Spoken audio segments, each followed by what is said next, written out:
নমস্কার বন্ধুরা, কেমন আছো তোমরা? আশা করি সবাই খুব খুব ভালো আছো।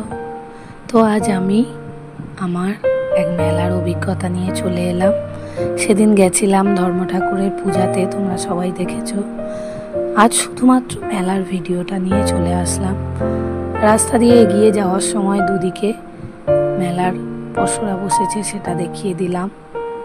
অনেক বড় মেলা, নর্থ থেকে সাউথ বলতে পারো, মানে মেলার নর্থ থেকে সাউথ পুরোটা জুড়েই মেলা বসেছে। একটুও মানুষের দাঁড়ানোর জায়গা নেই, পুরোটাই মেলা। এই হলো মন্দির, এরই চারপাশ জুড়ে মেলা।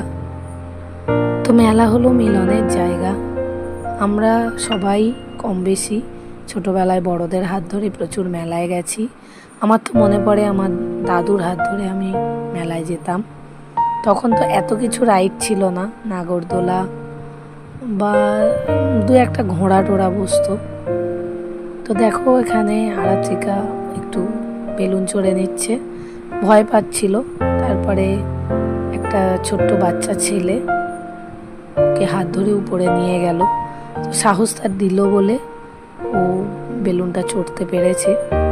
বেলুন চড়া শেষ, এবারে আমরা এগিয়ে যাচ্ছি বাকি মেলা দেখার জন্য। তো এই যে ধর্ম ঠাকুরের মেলা, এটি কিন্তু ভোরবেলা থেকে হয়, আগেও বলেছি।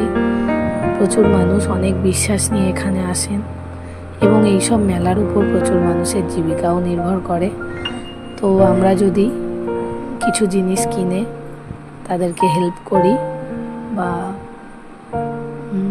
তাদের এই মেলা দেয়াটাকে সার্থক করি, তো হয়তো আমাদেরও ভালো লাগবে, তাদেরও ভালো লাগবে। মেলা ঘুরতে ঘুরতে আমরা শেষের পথে চলে এসেছি। এবারে চলে যাব বাড়িতে, অনেকটা রাত হয়ে গেছে।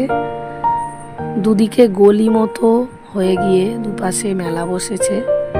তো আমরা কিছু জিনিসও কিনে নিলাম টুকিটাকি সংসারের প্রয়োজনে। তো ভালো লাগলে লাইক শেয়ার কমেন্ট করো, অনেক অনেক ভালোবাসা দিও। টাটা।